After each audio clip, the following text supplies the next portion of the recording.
स्वागत है आप सबका मी क्लासेस के इस यूट्यूब चैनल पर, जहां पर हम बात करते हैं इकोनॉमिक्स और मैथमेटिक्स के बारे में। तो लास्ट क्लास में मैंने एक अनाउंसमेंट करी थी आप सभी के लिए कि अगर आपको किसी भी टॉपिक में कोई दिक्कत है, कोई परेशानी है, तो आप मुझे उस टॉपिक का कोई कमेंट करके बता सकते हैं कि आपको किस टॉपिक में परेशानी है या डाउट है। मैं उस टॉपिक के ऊपर आपको एक वीडियो बनाकर दे दूँगा।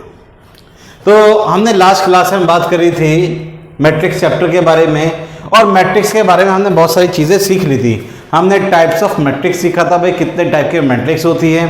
फिर हमने symmetric matrix, skew symmetric matrix, multiplication, addition और हर्मिशियन मैट्रिक्स के बारे में बात कर ली थी। तो आइए समझते हैं जरा, अब उन्हीं की हमें एप्लीकेशन करनी है कि जो हमारे एग्जाम में क्वेश्चन आए हुए हम उनको कैसे सॉल्व कर सकते हैं। तो ध्यान समझते हैं जरा, जो हमारा पहला क्वेश्चन हमें दे रखा है। पहला क्वेश्चन है कि अगर ए की वैल्यू हमें ये दे रखी है, यानी कि ए मैट्रिक्स इसके इक्वल है, बी मैट्रिक्स इसके इक्वल है, तो हमें बताना है कि 4a माइनस 3b प्लस सी की वैल्यू 0 है। तो हमें बताना है कि भाई सी मैट्रिक्स क्या होगी। तो ध्यान समझो, हमें ए मैट्रिक्स दे रखी है, बी मैट्रिक्स दे रखी है, सी मैट्रिक्स हमें बतानी है क्या होगी। तो ध्यान समझो, देखो अगर ए स्क्वायर मैट्रिक्स है, बी स्क्वायर मैट्रिक्स है, तो सी भी हमारे लिए क्या होगी, एक स्क्वायर मैट्रिक्स होगी, और उसका ऑर्डर भी क्या होगा, हमारे लिए सेम होगा। क्योंकि हमने बताया था कि दो या दो से ज्यादा मैट्रिक्स सिर्फ तभी ऐड और सब्ट्रैक्ट हो सकते हैं जब उनका ऑर्डर क्या होता है, सेम होता है। तो हम एक काम कर लेते हैं, सॉल्व कर लो जरा इसे। क्या चाहिए भाई, 4a लिखो जरा। 4a कितना हो जाएगा, 4 से मल्टीप्लाई, कांस्टेंट टर्म से मल्टीप्लाई करने का क्या रूल बताता कि सभी एलिमेंट्स को क्या कर दो, कांस्टेंट टर्म से मल्टीप्लाई कर दो। तो 4 1 जा 4, 8 12 16 माइनस 3b 6 9 12 15 प्लस सी इक्वल हो जाएगा 0 के। कोई दिक्कत तो नहीं है भाई। अब हमें सी की वैल्यू निकालनी है, इसमें से इसको हम माइनस कर लेते हैं। बताना जरा कितना हो जाएगा, -2 -1 0 1 प्लस सी विल बी 0। तो सी की वैल्यू क्या हो जाएगी, इधर जाकर नेगेटिव का हो जाएगा। तो सारे एलिमेंट क्या हो जाएंगे, साइन चेंज, 2 1 0 -1, और ये हो जाएगा आंसर खत्म। तो ये इतना आसान सा क्वेश्चन था हमारे पास। अब आइए समझते हैं जरा अगले क्वेश्चन की तरफ। तो क्वेश्चन हमसे क्या कह रहा है कि if alpha and beta are two roots of equation 1 + x square equal to 0। यानी कि अल्फा बीटा जो है वो दो रूट्स दे रखे हैं 1 + x स्क्वायर के। तो हमें इन दोनों मैट्रिक्स का क्या बताना है, प्रोडक्ट बताना है। तो अगर एग्जांपल के लिए मैं आपसे कहता हूं कि मान ले जाओ हमारे पास कोई दो रूट दे रखे हैं किसी इक्वेशन के, तो इक्वेशन ऑफ किसको हम कैसे लिखते हैं, इक्वेशन को, क्वाड्रेटिक इक्वेशन को कैसे लिखते हैं हम, x square minus sx plus p equals to 0। s का मतलब सम ऑफ रूट्स और p का मतलब प्रोडक्ट ऑफ रूट्स। कोई दिक्कत तो नहीं है भाई। तो हमें दो रूट्स दे रखे हैं भाई, कौन कौन से, अल्फा और बीटा। तो अल्फा प्लस बीटा यानी कि सम ऑफ रूट क्या हो जाएंगे, अल्फा प्लस बीटा। भाई देखो यहाँ पे x वाली टर्म क्या होता है, फॉर्मूले में क्या है माइनस, यहाँ पे कितना है प्लस, तो क्या आंसर आएगा -1। अल्फा बीटा कितना है हमारे पास, यहाँ बता जरा, अल्फा बीटा का मतलब मल्टीप्लाई, p की वैल्यू 1, तो अल्फा प्लस बीटा की वैल्यू -1, अल्फा बीटा की वैल्यू हमारे पास क्या आ रही है, 1 आ रही है। कोई दिक्कत वाली बात नहीं है। अब मुझे इन दोनों मैट्रिक्स का प्रोडक्ट निकालना है भाई, निकाल लेते जरा प्रोडक्ट। 1 बीटा अल्फा अल्फा, ये हो जाएगा अल्फा बीटा 1 बीटा। भाई लास्ट क्लास में क्या बताया था, प्रोडक्ट कैसे करना है कि फर्स्ट रो फर्स्ट कॉलम, एक एलिमेंट की एक बार मल्टीप्लाई, बीच में एडिशन का sign. 1 into alpha alpha, 1 into beta beta, अब 1 into beta beta, beta plus beta into beta beta square, ये क्या हो जाएगा, alpha into alpha alpha square, alpha into 1 alpha. अब alpha beta plus alpha beta, ये तो हो जाएगा।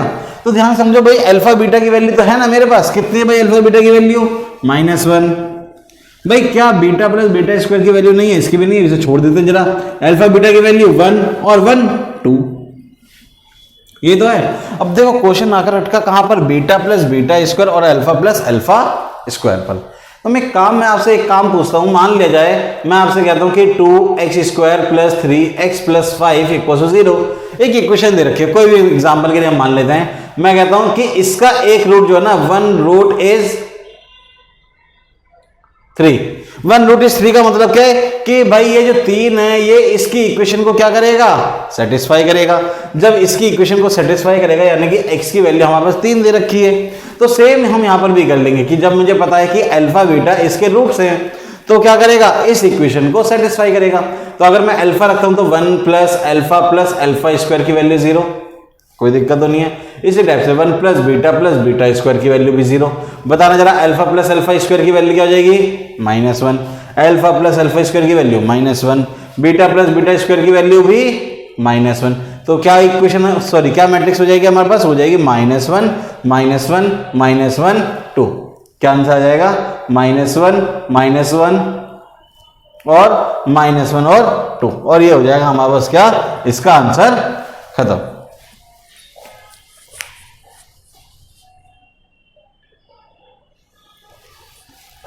आइए आगे समझते हैं जरा कुछ और क्वेश्चंस को। तो ध्यान से पहले पढ़ते जरा, what is the order of the product. भाई इस प्रोडक्ट का ऑर्डर क्या होगा। हमने आपको लास्ट क्लास में बताया था कि अगर 2 या 2 से ज्यादा मैट्रिक्स हमें मल्टीप्लाई करने के लिए दे रखी हों तो भाई वो तभी क्या हो सकते हैं, मल्टीप्लाई हो सकते हैं जब फर्स्ट मैट्रिक्स के क्या नंबर ऑफ कॉलम्स और सेकंड मैट्रिक्स के नंबर ऑफ रोज क्या हो, सेम हो। तो सबसे पहले हम एक काम कर लेते हैं, हम इनका ना ऑर्डर लिख लेते हैं। भाई क्या ऑर्डर दे रखा है बताना जरा। मैं आपसे कहता हूं कि इसका ऑर्डर कितना है, कितनी रो है इसमें, 1, कॉलम कितने हैं 3, ठीक है। तो इसका ऑर्डर क्या हो जाएगा, 1 into 3। इसका ऑर्डर क्या हो जाएगा, भाई इसमें 3 रोज हैं और 3 ही क्या है हमारे पास कॉलम है, तो इसका ऑर्डर क्या हो गया, 3 into 3। अब बताओ जरा इस वाले का ऑर्डर क्या होगा, भाई कितने कॉलम है इसमें, 3 है ना, 3 कॉलम है, 3 क्या है इसमें हमारे पास रोज हैं और क्या है 1 कॉलम है, तो 3 into 1।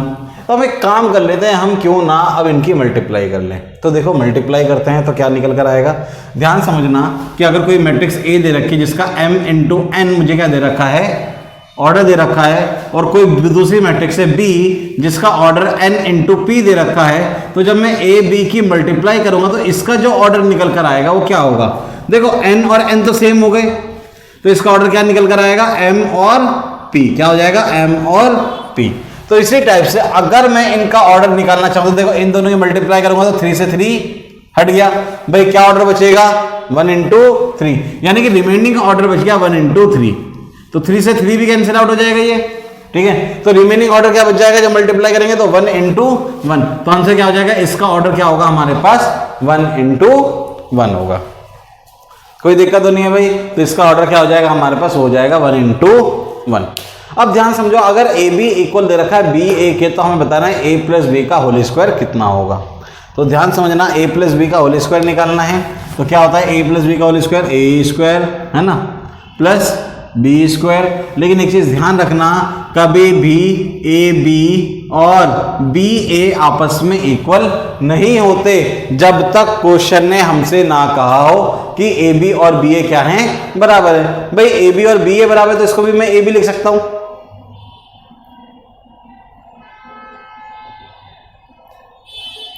तो इसका फॉर्मूला क्या हो जाएगा, A square plus B square plus 2ab।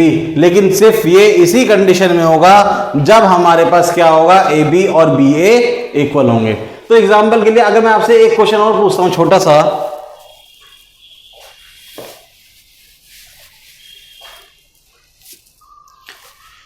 कि क्या ए बी की पावर n इक्वल होगा ए की पावर n बी की पावर n के। क्या ए बी की पावर n इक्वल होगा ए की पावर n बी की पावर n के। ऑलवेज अगर मैं लिख दूं यहां पर ऑलवेज, तो इसका ऑप्शन क्या होगा हमारे पास, जी बिल्कुल भी नहीं, ठीक है ना। हमेशा क्या, कभी भी नहीं, ए बी की पावर n नॉट इक्वल होता है किसके, ए की पावर n बी की पावर n।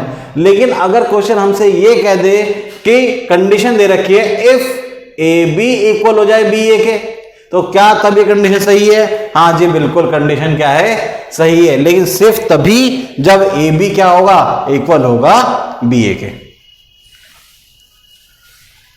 अगर ए बी इक्वल है बी ए के तो ए बी की पावर n इक्वल होगा ए की पावर n बी की पावर n के।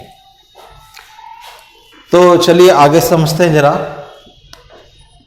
अगला क्वेश्चन हमें दे रखा है if the sum of matrices, इन मैट्रिसेस का जो सम है वो इतना दे रखा है 10 5 5, हमें y की वैल्यू फाइंड आउट करनी है।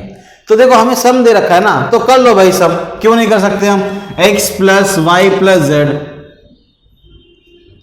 भाई देखो दो मैट्रिक्स इक्वल दे रखे, इनका सम इसके इक्वल है, तो दो मैट्रिक्स इक्वल है तो उनके कॉरस्पॉन्डिंग एलिमेंट्स भी क्या होते हैं, इक्वल होते हैं। तो बताना जरा, इक्वल हो गया 10 के, क्या दिक्कत है, x प्लस वाई प्लस 0, तो भाई x प्लस वाई होता है, इसकी वैल्यू क्या है 5 है। y प्लस जेड की वैल्यू क्या है 0 है, y प्लस जेड की वैल्यू है 0 है ना, sorry y plus Z plus 0 equal है किसके 5 की, ये इसकी वैल्यू भी हमारे पास क्या है 5 है। तो अब बताओ जरा कैसे करेंगे। देखो अगर मैं ध्यान समझू, मेरे पास x प्लस वाई की वैल्यू आ चुकी है, तो मैं x प्लस वाई की वैल्यू कितनी है भाई 5, मैं यहाँ पे पुट कर लेता हूँ 5 प्लस z इक्वल हो गया 10 के, तो z की वैल्यू क्या हो गई 5। भाई z की वैल्यू 5 है, z की वैल्यू 5 है, तो y की वैल्यू क्या हो जाएगी, लिख दो यहाँ पर, 5 से 5 कैंसिल आउट, तो y विल बी 0, y की वैल्यू क्या आ रही होगी हमारे पास, वो आएगी 0। सिमिलरली अगर आपसे क्या पूछा हो, बताओ भाई x की वैल्यू क्या होगी, भाई हमारे पास z की वैल्यू आ चुकी है, या y प्लस जेड की वैल्यू ऑलरेडी हमें 5 दे रखी है, तो y प्लस जेड की वैल्यू 5 रख दो, है ना, तो x की वैल्यू क्या आ जाएगी अपने आप 5 आ जाएगी, कोई दिक्कत तो नहीं है। अब आगे समझते हैं जरा, तो ध्यान समझो, if the product of two matrix equal दे रखा है इसके, तो हमें वैल्यू फाइंड आउट करनी है किसकी, लैम्डा की। तो ध्यान समझो, अगर हमें प्रोडक्ट दे रखा है दो मैट्रिक्स का, किसके इक्वल है, इस मैट्रिक्स के इक्वल है, तो हमें लैम्डा की वैल्यू फाइंड आउट करनी है। भाई मल्टीप्लाई दे रखा है, कैसे करेंगे, अभी अभी बताया था, क्या बताया था, first row first column, first row first column, करो जरा, 2 5 जा 10 प्लस आएगा 3 इंटू -3 -9, तो माइनस हो जाएगा, प्लस माइनस माइनस। अब इसे करो जरा, -4 प्लस 3, लिख दो -4 प्लस 3, क्या दिक्कत है, ये कितना हो जाएगा 20 -3 20 -3, यहां क्या हो जाएगा -8 प्लस 1 विल बी 1 -1 17 लैम्डा, कोई दिक्कत तो नहीं है। तो बताओ जरा ये कितना आ रहा है, ये भी 1 आ रहा है, ये -1 आ रहा है, 17 आ रहा है, -7 आ रहा है, तो 1 -1 17 लैम्डा। बताओ जरा लैम्डा की वैल्यू क्या हो जाएगी -7, कोई दिक्कत है इसमें।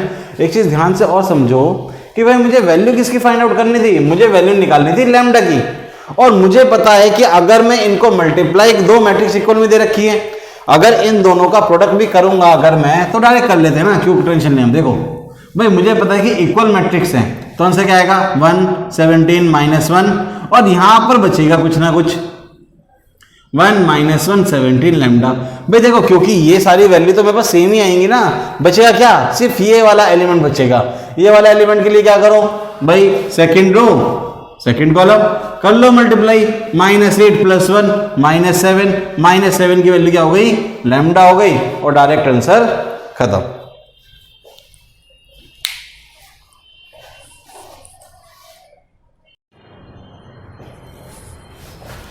आइए समझते हैं जरा अपने कुछ और क्वेश्चंस को। तो देखते हैं जरा क्वेश्चन क्या कह रहा है।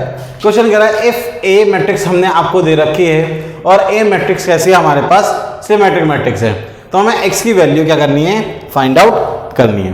तो हमने आपको लास्ट क्लास में बताया था भाई सिमेट्रिक मैट्रिक्स कौन सी होती है, वो मैट्रिक्स जिसका ए ट्रांसपोज अगर इक्वल हो जाए ए के, वो मैट्रिक्स कौन सी होती है हमारे पास, वो होती है सिमेट्रिक मैट्रिक्स।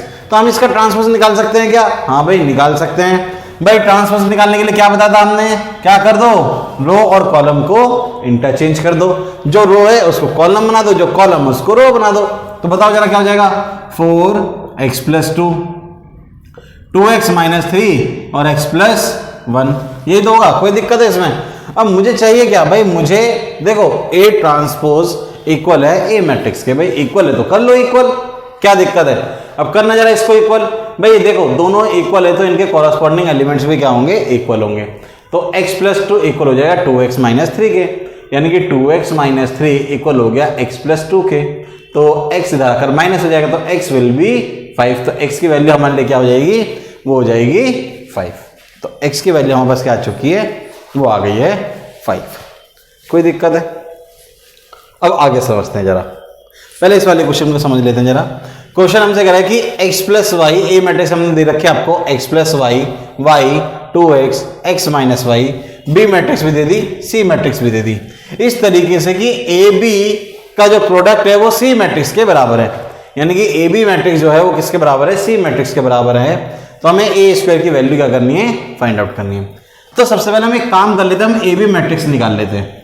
तो भाई ए बी मैट्रिक्स निकालेंगे तो क्या बताया था, फर्स्ट रो फर्स्ट कॉलम, और कुछ तो है ही नहीं, तो कर लो जरा, क्या हो जाएगा, 2 से मल्टीप्लाई करोगे तो 2x plus 2y minus Y, ये तो आएगा। अब सेकेंड रो फर्स्ट कॉलम क्या हो जाएगा, 4x minus x plus Y, ठीक है। और ये किसके इक्वल है, c के इक्वल है, तो c की वैल्यू रख दो 3 2। कोई दिक्कत है भाई? तो ये हमारे पास एक मैट्रिक्स इक्वेशन आ गई, अब इसको सॉल्व कर लेते जरा। तो कितना हो जाएगा बताना जरा, ये हो जाएगा 2x प्लस वाई, और ये कितना हो गया 3x plus Y equals to 3 और 2। अब बताओ, हम इसको कंपेयर कर सकते हैं, तो 2x प्लस वाई की वैल्यू हो गई 3 और 3x प्लस वाई की वैल्यू हो गई 2। कर लो subtract, minus minus minus, y से y कैंसिल आउट, तो x की वैल्यू क्या हो गई -1। अगर x की वैल्यू -1 है तो y की वैल्यू क्या हो गई, y की वैल्यू हो गई 5। बताओ जरा, x और y की वैल्यू निकालने के बाद क्या बचा इस क्वेश्चन में, हमें निकालना था a स्क्वायर। भाई निकालो जरा a स्क्वायर, a की वैल्यू रखो, -1 प्लस 5 4, यह आ गया 5 -2, ये कितना जाएगा -1 -5 -6, 4 5 -2 -6। तो इसके आगे कर लोगे आप लोग, ठीक है। तो इसके आगे आप खुद कर लीजिएगा, और अगर नहीं होता तो बाद में आप मुझे कमेंट करके बता सकते हैं।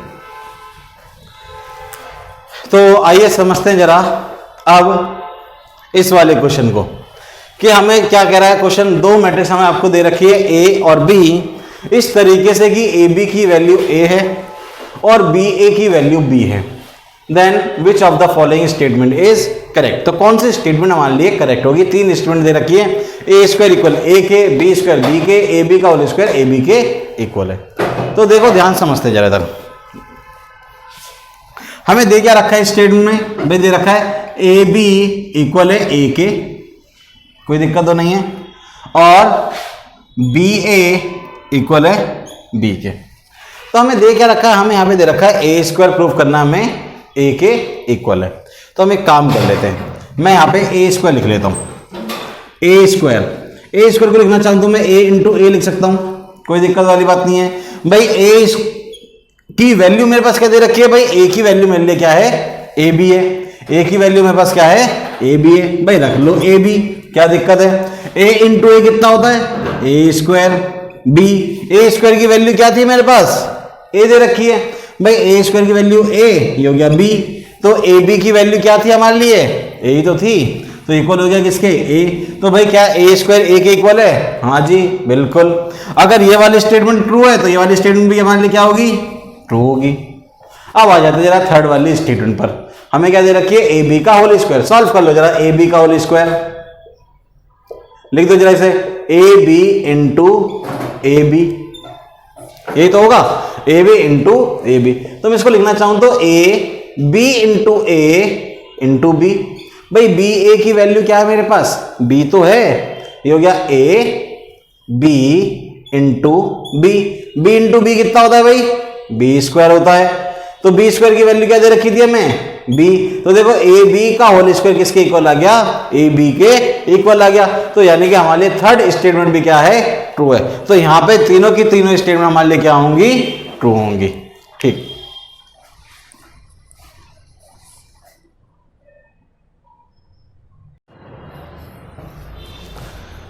आइए समझते हैं जरा आगे, कुछ और क्वेश्चंस की तरफ बढ़ते हैं और देखते जरा इन क्वेश्चंस को हम कैसे सॉल्व करेंगे। तो समझते हैं जरा, सबसे पहले पहला question, which one of the following matrix is elementary matrix. तो हमने लास्ट क्लास में आपको बताया था कि एलिमेंट्री मैट्रिक्स क्या होती है। एलिमेंट्री मैट्रिक्स के बारे में मैंने बताया था आपको कि एलिमेंट्री मैट्रिक्स वो मैट्रिक्स होती है जिसको हमने ऑब्टेन करा होता है किससे? एक आइडेंटिकल मैट्रिक्स से, यानी कि आइडेंटिटी मैट्रिक्स से हमने क्या करा होता है, उसको ऑब्टेन करा होता है by performing only one operation. कौन सा ऑपरेशन? रो या फिर कॉलम ऑपरेशन। यानी कि अगर हमने एक बार सिर्फ रो ऑपरेशन या कॉलम ऑपरेशन लगाया हो, किसमें? आइडेंटिकल मैट्रिक्स में, सिर्फ एक बार, और उससे जो मैट्रिक्स निकलकर आती है उसे हम बोलते हैं क्या? Elementary matrix. तो अब समझते हैं जरा एलिमेंट्री मैट्रिक्स में इनमें चारों में से कौन सा एग्जांपल हो सकता है। तो सबसे पहले हम आ जाते हैं डी मैट्रिक्स पर। तो भाई डी मैट्रिक्स अगर मैं देखूं तो ध्यान समझो भाई, एलिमेंट्री मैट्रिक्स और आइडेंटिटी मैट्रिक्स कौन सी होती है भाई? आइडेंटिटी मैट्रिक्स वो मैट्रिक्स होती है जिसमें डायगोनल एलिमेंट्स क्या होते हैं? 1 होते हैं, बाकी सारे एलिमेंट्स क्या होते हैं? 0 होते हैं। ठीक है, डायगोनल एलिमेंट्स क्या होते हैं? 1 होते हैं, बाकी सारे एलिमेंट्स क्या होते हैं? 0 होते हैं। तो अगर ध्यान से समझो कि भाई यहां पे तो 1 होना चाहिए था, लेकिन कितना है? 2। भाई आ सकता, कोई दिक्कत नहीं है, हमने इसको 2 से मल्टीप्लाई कर लिया होगा। तो एक ऑपरेशन तो हमने ये लगाया कि जब हमने क्या करा होगा, R3 को चेंज करा होगा किससे? 2R3 से। भाई जैसे मैंने इसको 2 से मल्टीप्लाई करा होगा तो यहाँ पे क्या आ जाएगा? 2 आ जाएगा, कोई दिक्कत वाली बात नहीं है। लेकिन साथ साथ मुझे क्या दे रखा है? 5 भी दे रखा है। तो एक ऑपरेशन ये भी तो हो सकता है ना कि मैंने इसमें क्या करा होगा, इसका दोबारा से 3 प्लस कराओ या 2.5 से मल्टीप्लाई कराओ। अगर मैं इसमें दोबारा ऑपरेशन लगा रहा हूं, यहां पे 2 आने के बाद 2.5 C1 changes to C2 changes to क्या हो जाएगा भाई? देखो इसको यहां पर मुझे 5 लेकर आना है, ठीक है ना? तो क्या हो जाएगा? C2 प्लस 1/5 यानी कि 2/5, क्या लिख रहे हैं यार, 1 सेकेंड, 5/2, ठीक है ना? 5/2 C3। देखो अगर यहां पे हमारे पास क्या लेकर आना है? 5 लेकर आना है, C2 प्लस 5/2 C3। तो ध्यान समझो यहां पे हमने कितने ऑपरेशन लगा दिए? 2 ऑपरेशन लगा दिए। भाई अगर 2 ऑपरेशन लग जाए तो हमारे लिए एलिमेंट्री मैट्रिक्स नहीं होती। अगर कभी 2 से ज्यादा ऑपरेशन हमारे पास लग रहे हैं तो हमारे लिए एलिमेंट्री मैट्रिक्स नहीं होती।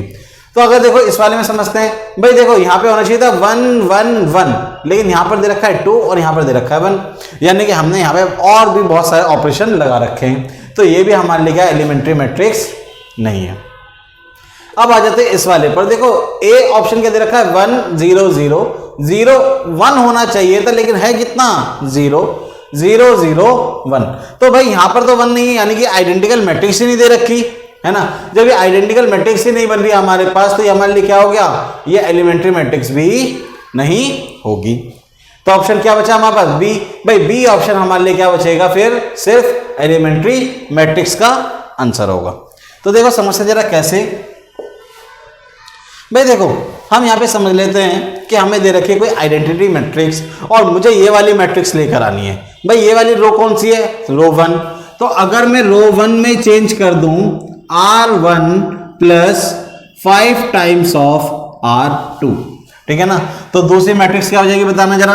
भाई देखो इसमें R1 में R2 का 5 टाइम्स ऐड करो तो 0 का 5 टाइम्स 0 रहता है, तो भाई 1 का 1 ही रहेगा। 0 प्लस 1 इंटू 5 तो 5 हो जाएगा और ये रहेगा 0। बाकी मैट्रिक्स पूरी की पूरी ऐसी आ जाएगी। तो इसमें कितनी बार ऑपरेशन लगाया हमने? एक ही बार ऑपरेशन लगाया, तो बी ऑप्शन हमारे लिए क्या हो जाएगा? एलिमेंट्री मैट्रिक्स हो जाएगी। कोई दिक्कत तो नहीं है। अब आ जाते जरा क्वेश्चन नंबर 3 के ऊपर। वैसे तो क्वेश्चन नंबर 3 की जो हमें बात करनी है वो हम उसमें अगले चैप्टर में बात करेंगे पूरी की पूरी, ठीक है। यहाँ बस खाली मुझे थोड़ा सा कॉन्सेप्ट बताना है, वो भी पूरा नहीं, थोड़ा सा बताएंगे। देखो अगर हमें डायगोनल एलिमेंट्स दे रखे D1 D2 D3 और मुझे इसका D इनवर्स निकालना है। अगर हमें डायगोनल एलिमेंट्स दे रखे हों और हमें क्या निकालना पड़ जाए? इसका D इनवर्स निकालना पड़ जाए, तो डायगोनल एलिमेंट्स को क्या कर दो? उल्टा कर दो। तो क्या हो जाएंगे? 1/D1 1/D2 1/D3। तो D इनवर्स क्या हो जाएगा? डायगोनल 1/D1 1/D2 1/D3, इसका क्या हो जाएगा? हमारे पास आंसर हो जाएगा। कोई दिक्कत तो नहीं है। अब आ जाते हैं जरा अपने 4th क्वेश्चन की तरफ। If the matrix A B is zero matrix, कह रहा है ए बी मैट्रिक्स जो है वो जीरो मैट्रिक्स है, then which one of the following is correct. ठीक है, तो इनमें से कौन सा करेक्ट होगा? ठीक है, तो ध्यान समझना जरा इधर।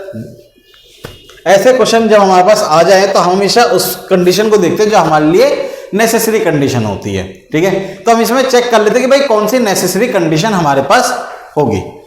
तो देखो ए बी मैट्रिक्स हमारे पास 0 दे रखी है, यानी कि ए बी मैट्रिक्स अगर हमारे पास 0 है, ठीक है, तो कौन कौन से ऑप्शन हमारे पास करेक्ट होंगे। तो पहला ऑप्शन दे रखा है A must be equal to 0 और B must be equal to 0, यानी कि ए बी अगर 0 है तो इसके पीछे का रीजन ये है कि ए या बी में से एक क्या होगा, 0 होगा। ठीक है, लेकिन ऐसी कंडीशन सही नहीं है। ठीक है ना, मे भी हो सकता है भाई अगर ए की वैल्यू 0 तो ए भी 0 होगा ही होगा, लेकिन ये नेसेसरी कंडीशन नहीं है। भाई अगर मैं कोई दो मैट्रिक्स ले लूं और इन दोनों की मैं मल्टीप्लाई करूं, प्रोडक्ट निकालूं, तो हो सकता है इन दोनों को जब मैं रो और कॉलम से मल्टीप्लाई कर रहा तो इनका सम 0 0 आ जाए, कोई दिक्कत नहीं है। तो ये भी तो हो सकता है कि ए की वैल्यू नॉन जीरो, बी की वैल्यू नॉन जीरो। ठीक है, तो ऐसी कंडीशन ये हमारे लिए नेसेसरी कंडीशन नहीं है। A must be 0 and B must be 0, भाई ए और बी दोनों के तीनों 0 होने चाहिए, जी बिल्कुल भी नहीं, ये भी कंडीशन हमारे लिए सेटिस्फाई नहीं कर रही। ठीक है, it is not necessary that A is 0 and B is 0, हमारे लिए ये जरूरी नहीं है कि ए 0 है या बी 0 है। हमारे लिए क्या जरूरी है कि भाई उन दोनों के सम, प्रोडक्ट का सम अगर 0 आ रहा है तो हमारे लिए क्या होगी, ए बी इक्वल होगा किसके, 0 के।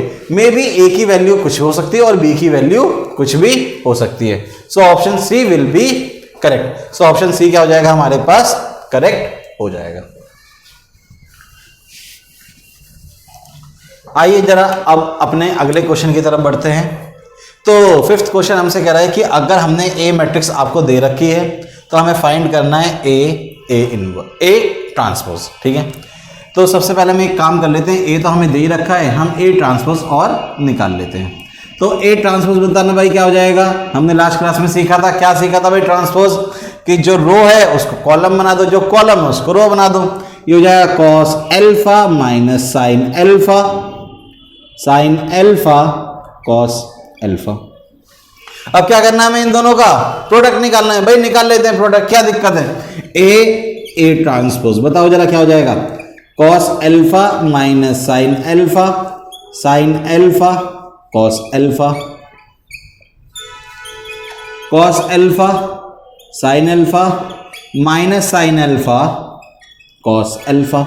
ये क्या हो जाएगा, इसका प्रोडक्ट। अब निकाल लेते हैं, सॉल्व कर लेते हैं जरा, इसका प्रोडक्ट क्या होगा बताना भाई जरा, इसका प्रोडक्ट क्या हो जाएगा हमारे पास, cos into cos, cos square alpha, minus minus plus तो प्लस साइन स्क्वायर एल्फा। अब इसको सॉल्व करूंगा तो देखो cos alpha sine alpha minus sine alpha cos alpha. अब रो 2 कॉलम 1, तो क्या हो जाएगा, sine alpha cos alpha minus sine alpha cos alpha. अब इसको सॉल्व कर लेते क्या हो जाएगा बताना जरा, ये हो जाएगा sign square alpha plus cos square alpha. तो इसका आंसर क्या आएगा भाई, sign square alpha plus cos square alpha कितना होता है हमारा बताना जरा, ये होता है कितना, 1।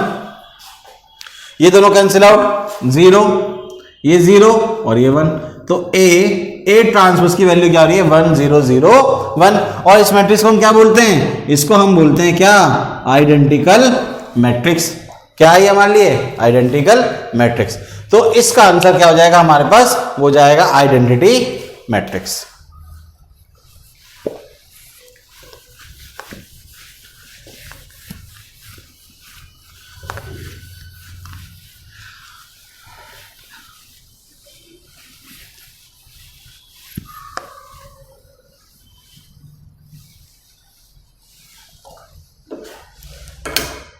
आइए जरा अब आगे समझते हैं जरा अपने इस क्वेश्चन की तरफ।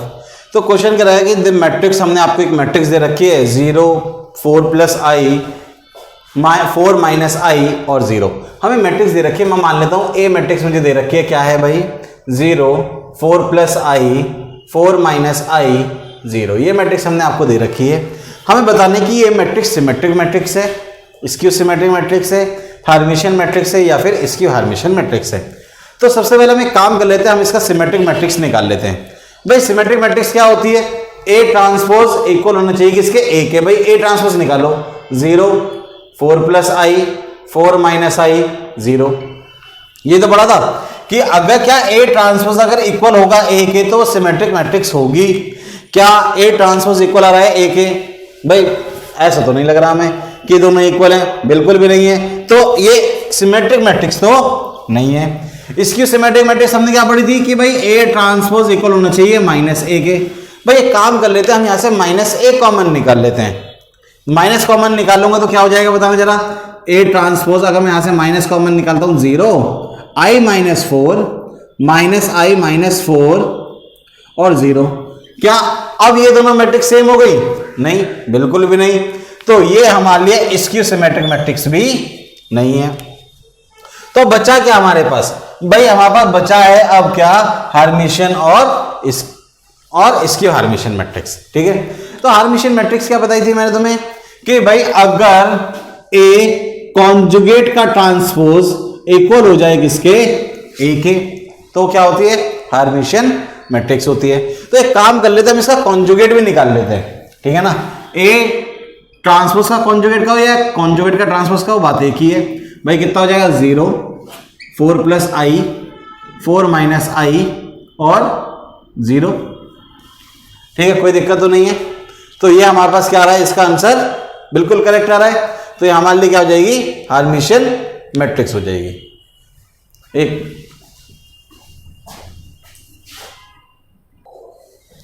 जी, तो ये कौन सी मैट्रिक्स हो जाएगी हमारे पास, हो जाएगी Hermitian matrix. So option C will be correct. ठीक है, कोई दिक्कत तो नहीं है, ऑप्शन सी क्या होगा हमारे पास, करेक्ट होगा। लेकिन अगर मैं इसी क्वेश्चन को थोड़ा चेंज कर दूं, ठीक है, अगर मैं इसको कहता हूं कि मान लो कि ये मैट्रिक्स ए दे रखी है, तो आइए समझते जरा आगे कि अगर मान लिया जाए हमें क्वेश्चन ये दे रखा होता कि कोई एक मैट्रिक्स दे रखी है, हमने आपको 0 माइनस 4 प्लस आई और 4 प्लस आई और 0। अगर हमें क्वेश्चन दे रखा है 0 माइनस 4 प्लस आई और 4 प्लस आई इक्वल्स टू 0। मैं एक बार क्वेश्चन चेक कर लेता हूं जरा।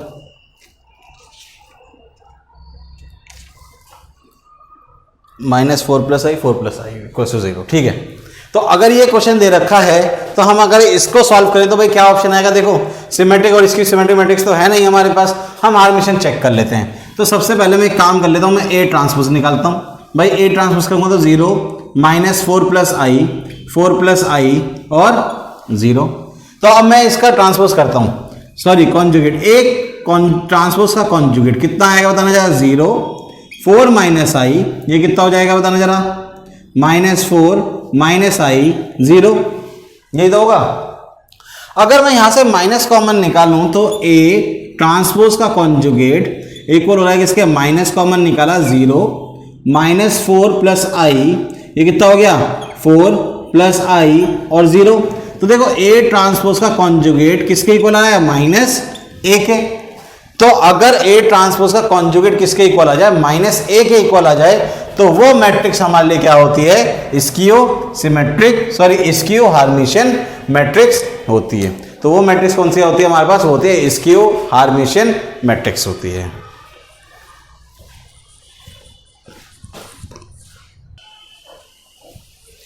आइए बढ़ते जरा चैप्टर की समाप्ति की तरफ, और आज का ये लास्ट क्वेश्चन है, तो समझते हैं जरा। इफ ए और बी सिमेट्रिक मैट्रिसेस हमें दे रखी हैं और हमें बताना है कि ए बी ए का ट्रांसपोज क्या होगा। भाई वो सिमेट्रिक मैट्रिक्स होगा, स्क्यू सिमेट्रिक मैट्रिक्स होगा, डायगोनल मैट्रिक्स होगा या कुछ भी नहीं होगा। ध्यान समझो, ए और बी सिमेट्रिक मैट्रिक्स नहीं है हमारे पास। ठीक है, तो जब ए और बी सिमेट्रिक मैट्रिक्स हैं, यानी कि ए ट्रांसपोज इक्वल ये आएगा ए के, तो इसका हमेशा आंसर क्या हमारे पास आएगा, वो आएगा सिमेट्रिक मैट्रिक्स। कोई दिक्कत तो नहीं है, लेकिन मैं आपको सॉल्व करके बताता हूं जरा। ध्यान समझो, हमें ए बी ए कोई मैट्रिक्स दे रखी है, इसका ट्रांसपोज हमें बताना है कि वो सिमेट्रिक है या फिर स्क्यू सिमेट्रिक मैट्रिक्स निकल कर आएगा। कोई दिक्कत तो नहीं है। तो अब देखो ध्यान समझते हैं, ए बी का होल ट्रांसपोज इक्वल होता है बी ट्रांसपोज ए ट्रांसपोज के। कोई दिक्कत तो नहीं है। ये प्रॉपर्टी हमने कल नहीं बताई थी, आज बता रहे हैं। ए बी का होल ट्रांसपोज इक्वल होता है किसके, बी ट्रांसपोज ए ट्रांसपोज के। और क्वेश्चन में हमें क्या दे रखा है भाई, ए ट्रांसपोज इक्वल है ए के, बी ट्रांसपोज इक्वल है बी के। कोई दिक्कत तो नहीं है। तो आप ध्यान समझो, तो अगर मैं इसको एक मैट्रिक्स मान लूं और इसको पूरी को एक मैट्रिक्स मान लेता हूं, तो ये हो गई ए और ये हो गई बी, तो क्या हो जाएगा, बी ए का होल ट्रांसपोज और ए का ट्रांसपोज, यही तो होगा भाई। ए ट्रांसपोज की वैल्यू क्या होती है मेरे लिए, ए ही होती है। अगर मैं बी ए का ट्रांसपोज करूं तो क्या होता है भाई, ए इसका पहले बाद वाली टर्म पहले आ जाएगी, वो हो जाएगी ए ट्रांसपोज बी ट्रांसपोज। भाई ए ट्रांसपोज की वैल्यू क्या है मेरे लिए, ए है, बी ट्रांसपोज की वैल्यू क्या है, बी है, ए की जगह पर ए आ गया। तो इसका ट्रांसपोज क्या निकल कर आया, यही मैट्रिक्स निकल कर आई, पॉजिटिव की है। तो ये हमारे लिए क्या है, ये हमारे लिए एक क्या है, सिमेट्रिक मैट्रिक्स है। और मैंने आपको लास्ट क्लास में बताया भी था कि अगर कभी ए प्लस ए ट्रांसपोज आ जाए, ए माइनस ए ट्रांसपोज आ जाए, ये हमारे लिए क्या होती है, सिमेट्रिक मैट्रिक्स। और ये हमारे लिए क्या होती है, इसकी सिमेट्रिक मैट्रिक्स होती है। और हमने प्रोडक्ट में ही पढ़ा था कि अगर कोई स्क्वायर मैट्रिक्स दे रखी है तो ए बी, अगर उनका ट्रांसपोज निकालना हो तो वो भी हमारे लिए क्या होती है, सिमेट्रिक मैट्रिक्स होती है। कोई दिक्कत तो नहीं है, ठीक है। आज के लिए इतना काफी है और ये चैप्टर यहीं पर खत्म हो गया है। और बाकी आप इसके प्रैक्टिस क्वेश्चन कर लीजिएगा, हमने बहुत सारे क्वेश्चन कर भी लिए हैं और बाकी के बच्चे भी क्वेश्चन आप कर लीजिएगा, ठीक है। तो बाकी मिलते हैं नेक्स्ट क्लास में। अगर आपको वीडियो पसंद आई हो तो प्लीज लाइक शेयर और मेरे चैनल को सब्सक्राइब जरूर करें। बाकी मिलते हैं नेक्स्ट क्लास में। थैंक यू और प्रिपरेशन जारी रखिए।